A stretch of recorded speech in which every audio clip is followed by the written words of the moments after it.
మొన్న సర్పంచుల ఏదో వాళ్ళది విజయోత్సవ సభ పెట్టి ఆ సభని తప్పుదోవ పట్టించేసి దాన్ని పక్కకు పెట్టేసి కేసీఆర్ గారు నీళ్లు నిధులు నియామకాల కోసమే తెచ్చుకున్న తెలంగాణని 60-70 ఏళ్ళ నుంచి తెలంగాణని కాంగ్రెస్ పార్టీ ఎట్లయితే సర్వనాశనం పట్టించిందో ఈ 10 ఏళ్లలో తెచ్చుకున్న తెలంగాణ నెంబర్ 1 స్థానంలో నిలిచింది మన కేసీఆర్ గారు. దానికి మళ్ళీ ఇప్పుడు రేవంత్ రెడ్డి ఏదైతే తెలంగాణ ద్రోహులు ఉన్నారో, ఏదైతే తెలంగాణకు శాపంగా కాంగ్రెస్ పార్టీ ఉందో ఆ కాంగ్రెస్ పార్టీ చేతిలోనే ఇప్పుడు తెలంగాణ రాష్ట్రం ఉంది, అధికారం వాళ్ళ చేతిలో ఉంది. మళ్ళీ ఆయన ఏంటంటే ఆయన ఎట్లా పడితే అట్లా కేటీఆర్ గారిని విమర్శించే స్థాయి అండి ఆయనది ఏం బాత్రూమ్ కడిగిండు, ఆడవేమో గిన్నెలు కడిగిండు అంట. నువ్వేం చేయనికి పోయినావు? లేబర్, నీ స్థాయి ఏంది? నువ్వు లేబర్, నువ్వు కడుగుతావు.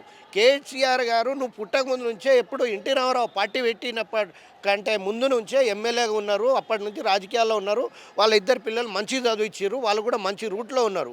బాత్రూము గిన్నెలు కడగాల్సిన కర్మ వాళ్ళకేం పట్టింది? నువ్వు చెప్పుకున్నావు కదా నువ్వే లేబర్ అని, నేను పెయింటర్ అని చెప్పుకున్నావు, గుంపు మేస్త్రి అని చెప్పుకున్నావు, ఇంకేదో రియల్ ఎస్టేట్ బ్రోకర్ అని చెప్పుకున్నావు. ఆ కర్మ నీకు పట్టింది. కేటీఆర్ గారు ఆడేమైనా తిని పడేసిన ప్లేట్లు ఏమైనా నువ్వు కడిగినాయేమో నీకు తెలుసు.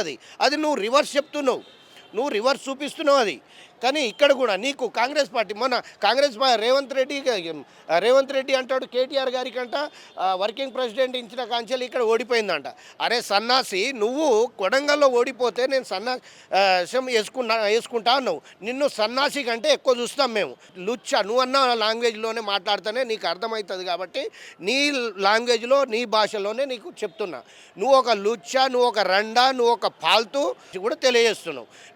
నువ్వు లేబర్ స్థాయి నుంచి వచ్చినోని నువ్వు అలాంటి ఒక ముఖ్యమంత్రి స్థానంలో కూర్చొని అలాంటి లాంగ్వేజ్లు మాట్లాడతారా?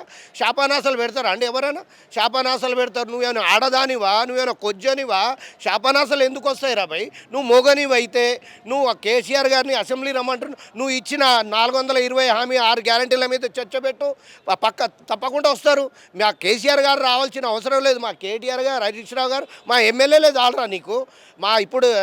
ఇప్పుడు ఆ స్థాయి కూడా నువ్వు దిగదారిపోయినావు. మా కేటీఆర్ గారు, హరీష్ రావు గారు, కేసీఆర్ గారి దగ్గర పోయే ముందు ఫస్ట్ మాలాంటి ఉద్యమకారులని, పాత కార్యకర్తలని దాటితేనే నువ్వు అక్కడి దాకా వెళ్తావు. నీ స్థానం ఏందిరా? నువ్వు ఇప్పుడు జాడు కొట్టే స్థాయికి వచ్చేసినావు. నువ్వు జాడు కొట్టేటోళ్ళు కూడా మాట్లాడరు అలాంటి లాంగ్వేజ్లు. నువ్వు ఒక ముఖ్యమంత్రి సీట్లో ఉన్నావు, ఏదో కోతి కొబ్బరి చిప్ప దొరికినట్టు ఏదో దొరికిపోయి ఆడపోయి మీద ఒక కూర్చొని ఏదో ఎక్కిరిచ్చి ఏదో మాట్లాడిందట. నీ ఇది కూడా అట్టే ఉన్నది. ఇప్పుడు బీఆర్ఎస్ పార్టీకి అధికారం రానివ్వనంటున్నాడు.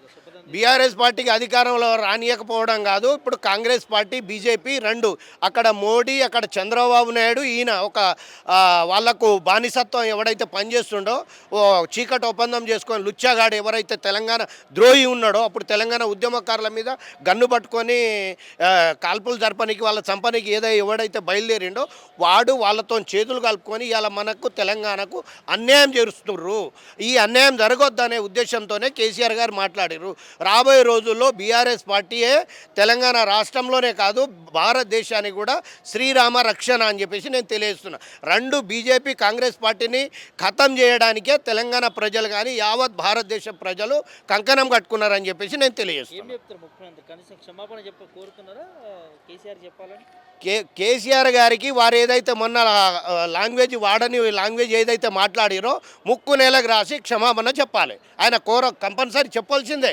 కేసీఆర్ గారు నీళ్ళ మీద తెలంగాణ బాగోగుల మీద మాట్లాడితే దానికి డైవర్ట్ చేసి శాపనాసాలు పెట్టడానికి వీడు ఏందన్న వీనికి ఎట్లా చూడాలో నాకు అర్థం కావట్లేదు.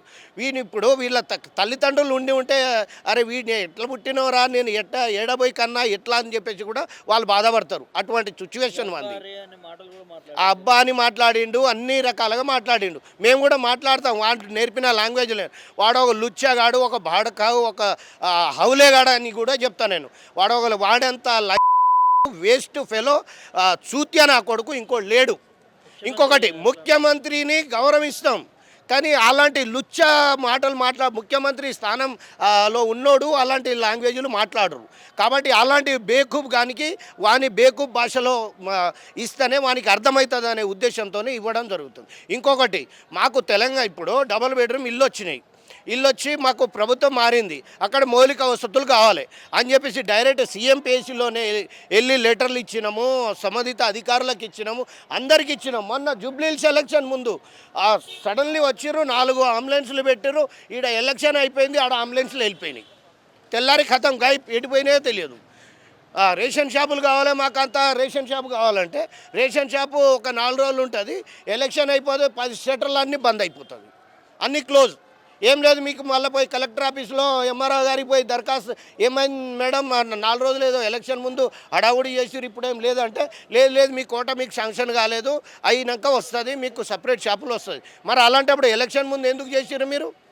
అంతే కదా, అది చెప్పకూడదు కదా. అదే కాకుండా అక్కడ మౌలిక వసతులు అన్నీ కావాలి. నువ్వు ఇక్కడ హైడ్రాలో ఇల్లు కుల్లగొట్టిన వాళ్ళకు ఇల్లు వాళ్ళు రోడ్డు మీద పడుతున్నారు, ఆడ కేసీఆర్ గారు ఇచ్చిన ఇళ్ళలో వాళ్ళు పోయి ఉండకపోతే ఆ ఇల్లు క్యాన్సిల్ చేసి వాళ్ళకి ఇస్తూ ఉంటావు. ఏ విధంగా ఇస్తావురా భయ్? నువ్వు అక్కడ మౌలిక వసతులు కల్పిస్తే వీళ్ళందరూ పోయి ఆడికి పోయి ఉండరా? పిల్లలకు స్కూలు లేదు, హాస్పిటల్ లేదు, ఏం లేదు, అక్కడ ఎట్లా ఉంటారు వాళ్ళు? ఇప్పుడు ఇల్లు అనేది ఏదైనా ఆస్తి సంపాదించే దేనికోసం? మన పిల్లల కోసం, పిల్లల భవిష్యత్తు కోసమే కదా. ఆ పిల్లల భవిష్యత్తు చదువే లేదు, అక్కడ హాస్పిటల్ లేదు. అలాంటప్పుడు అవన్నీ మౌలిక వసతులన్నీ కల్పించినాక నువ్వు ఎవరైనా రాకపోతే అప్పుడు మేము కూడా సపోర్ట్ చేస్తామన్నాం. నువ్వు అది కూడా ఇప్పుడు నువ్వు ఏదైతే హైడ్రాలో కులగొడుతున్నావు, ఆ భయంతో వాళ్ళని ఎక్కడ ఉండకపోతే ఖాళీ చేస్తా అంటున్నావు. వీళ్ళందరూ భయాందోళనతో ఉరికి రావడం, ఇప్పటివరకు 25 మంది యాక్సిడెంట్ రూపంలో చనిపోయారు.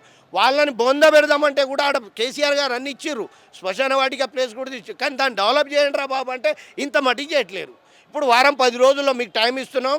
నేను సవాలు విసురుతున్నా భోషడికే, రేవంత్ రెడ్డి గారికి, నువ్వు కనుక వారం 10 రోజుల్లో నువ్వు అక్కడ శ్మశాన వాటిక కనుక డెవలప్ చేయకపోతే భోషడికే రేవంత్ రెడ్డి నీ ఇంటిని బొందలగడ్డగా మార్చి నిన్ను మూసిలో బొంద పెడతాం రా లుచ్చ అని చెప్పేసి నేను తెలియజేస్తున్నాను.